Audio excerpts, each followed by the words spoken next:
guys, welcome back to my channel and thank you so much for joining me today. So in today's video I am finally going to be doing my plastic surgery Q&A. I asked you guys over on Instagram to send me in some questions for today's video. I'm going to go through them with you all today, answering them as best as I can. If you haven't already, please be sure to check out my other 2 videos on my plastic surgery. I recorded the entire experience from landing in Korea through to the recovery, so if that's something you're interested in watching, the links will be down below.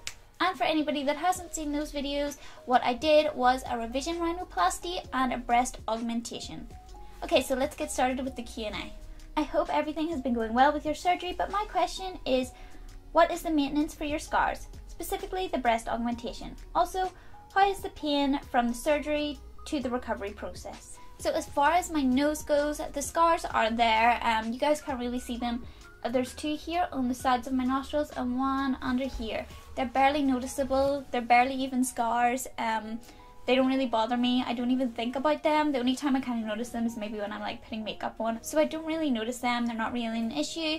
As far as the breast augmentation goes, my scars are really clean, which is something I'm really thankful for. They are a little bit dark, but I know as time goes on they will just become pink over time. I feel very lucky about that.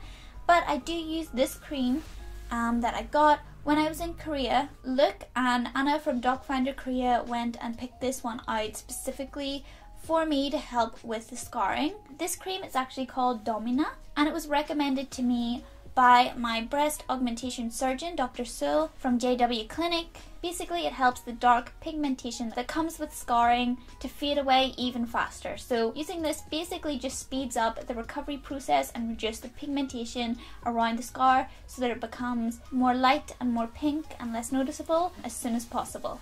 Are you pleased with your surgeries? Would you go under the knife again? If so, what would you get done? I really idolize your bravery and honesty on this topic. You are great at what you do. Yes, I am pleased with the results of my surgeries. If I was to go under the knife again, what would I have done? Honestly, I don't think that I would ever go under the knife again, and this is actually a question that I got a lot, both under my YouTube video and also on Instagram. A lot of you guys want to know if I'm planning on doing anything else, and personally, no, I don't want to get plastic surgery again. I feel like this is enough for me. I've done it twice and I really don't want to go through it again. There's not really anything else that I want to change about myself. For me, the only insecurity that I do want to change is get braces, and of course that doesn't involve surgery. I would like to get braces to fix my crooked teeth, but besides that I don't have any other plans. It might be a silly question, but do you remember dreaming while being asleep during surgery? I feel like a lot of people are curious about being under local anesthetic. A lot of people think it's really scary. I've been under local anesthetic before in the past. Whenever I had teeth pulled out, I actually had to get like 4 teeth pulled out when I was a kid, so they put me out for that. They knocked me out. So whenever I was going for the surgery, it didn't really worry me too much, but I didn't experience any dreaming whenever I was out. Basically, I just woke up and it was over. You know, it felt like no time at all. It felt like they sent me to sleep and then I woke up again 5 minutes later, which of course it wasn't 5 minutes, but it really did feel like only 5 minutes had passed. So you just kind of fall into really deep sleep, but I don't have any memories or any dreams.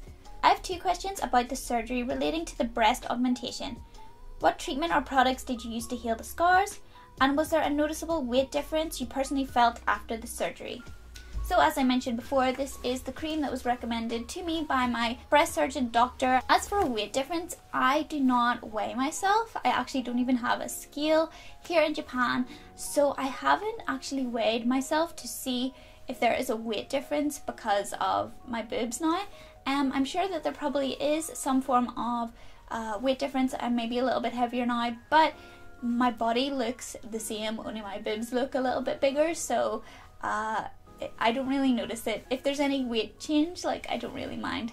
Where did you stay while you were recovering? In the surgery place or with the host family sort of thing? So straight after the surgery, I stayed at JW Clinic for a short while I was recovering, just waking up from the surgery, kind of getting my bearings. I stayed there for a few hours until I felt well enough to kind of stand up. It is possible to stay over at JW Clinic if you feel that you need to stay over, but in my case I didn't need to stay over, so I just went straight to the hotel. Anna from Docfinder was able to just walk me down to the taxi, and she was able to walk me up to my bed to the hotel that I stayed at, which was really close to the clinic. If you're going through Docfinder for something like this, then they will help you to arrange a hotel or a place to stay that is close by to the clinic that you're going to, and also they'll help you with getting taxis to and from both the clinic and the hotel. Hello, I'd like to know how the scars look after these months. At the end of this video, I'm going to give you guys an update on how my scars look and also how my nose deswelling is progressing, so watch later for that. Also, do you feel like your breasts are weird and hard?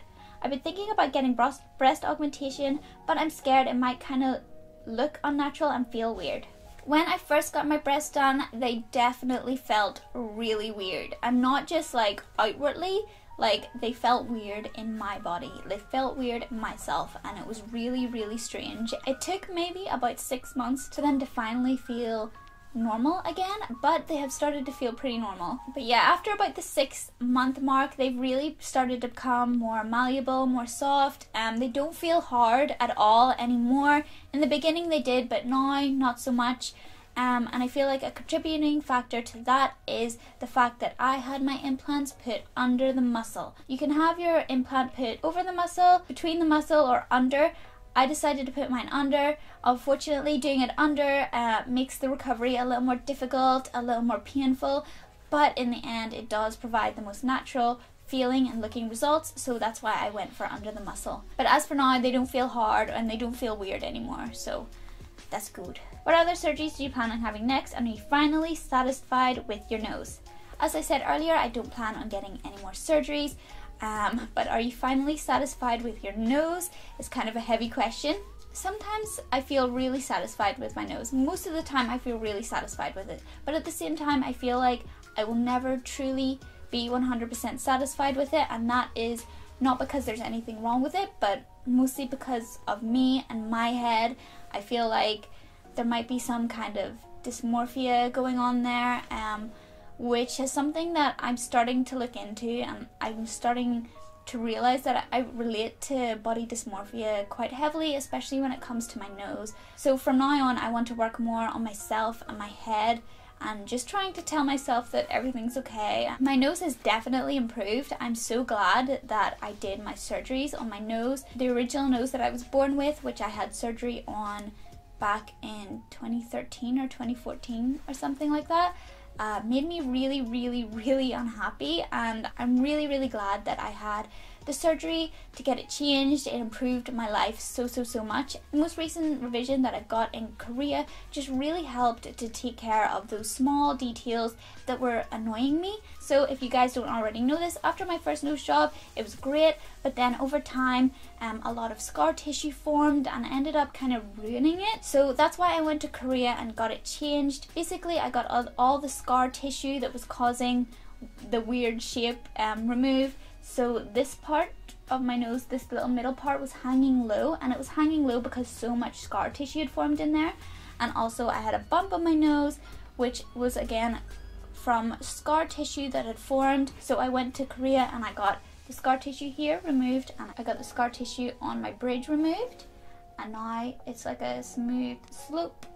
So overall, I'm really happy with the results, and I'm definitely more happy than I was before I got my nose done again, so that's what's important. Were you worried that you might not have looked like yourself after? Honestly, no, I was not worried about this because I was getting a breast augmentation, so that doesn't really change my face, so I wasn't worried about that. And I also knew that what I was getting changed to my nose was really small, and it was really just fixing the scar tissue from the previous surgery, so I wasn't worried that I wasn't going to look like myself. I feel like if I was getting a surgery that perhaps is changing my face shape or changing like something about my skull, like for example V-line surgery is really popular in Korea and it looks gorgeous and it looks beautiful, but that is something that would worry me because I would be worried that I wouldn't look like myself after. But as I say, I just got my boobs done and a small change to my nose, so I wasn't really worried about coming out of surgery looking like a completely different person. So I honestly think that if I didn't even tell anyone about my second nose job, no one would even notice, which is a really positive thing in my opinion. The results just look really natural and really subtle, so that's why I'm really happy with it. For the boobs, I went from an A cup to a C cup. Not a huge difference, they're very, very natural. Like, it's not a huge difference in the sense that I didn't go from being flat to like double D's for days. I know your surgery was sponsored, but do you have any tips for someone who wants to save for a similar surgery, rhinoplasty? And also, what were the food options like in Korea? So if you eat meat, the food options in Korea are amazing. Look really enjoyed the food in Korea, but for someone that doesn't eat meat, it was a little bit more tricky. There are some really trendy like vegan cafes you can go to in Korea, but because I was recovering from surgery, I didn't really have time to travel to those places, which was a shame. My tips for saving for a surgery, or just for saving anything in general, is really to just keep in mind what your end goal is. This surgery was sponsored, but I had a nose job, as I said, in 2014, and I saved up and I paid for that one all by myself. I went to work every day and I saved every penny that I could to get that surgery because it's really, really what I wanted, and I wanted to get it as soon as possible so that I could just get it over and done with and move on with my life. I think it's just, when you're saving for anything, just keep in mind what your end goal is. Do you want to order a Domino's pizza, or do you want to get your nose done? Do you want to order a Domino's pizza, or do you want to buy a house? You know what I mean? Also, every time you kind of forego something, like you say to yourself, I'm not going to order any food, or I'm not going to buy any new clothes this month, you know, it feels rewarding whenever you do achieve that and you think, wow, I saved all that money. So also, I think that it also helps to make a list of the things that you don't want to do. So whenever I was saving for things, sometimes I said to myself, no Starbucks this month, no new clothes this month, no new makeup this month. And then I try my best to stick to it. I try real hard. I'm a fan of lists. And the last question is from the Kira Ashley. If you could do the whole surgery over again, what would you do differently? So if I was going to do the surgery again, I would probably bring stronger painkillers. This is something to keep in mind if you're going for plastic surgery in Korea. In Korea, their pain medication is not as strong as what we are used to in the West. Same goes for Japan. The painkillers just aren't as strong here, and because the breast augmentation was so incredibly painful. I talked about this in my last video. I really struggled with the pain from the breast augmentation. It was really, really sore. I wish I brought some stronger painkillers from back home with me. So if I was going to do it again, that's what I would do for sure, just to help me cope with the pain a little bit. The ones in Korea didn't really do much for me, so. Okay guys, well that is all of the questions for today. If you would like me to do another plastic surgery Q&A video, then please let me know. I really want to keep you guys updated with how my recovery is going. Most of my recovery is done, however, my nose is still swollen. It's still very swollen. So because this is my second nose job, the swelling is going down a lot slower than it did last time. Also, I'd like to keep you guys updated with the progress of my scars, and I'm going to insert some pictures of what my nose and my scars look like now, so you guys can get a good idea of how they are looking 6 months post-op.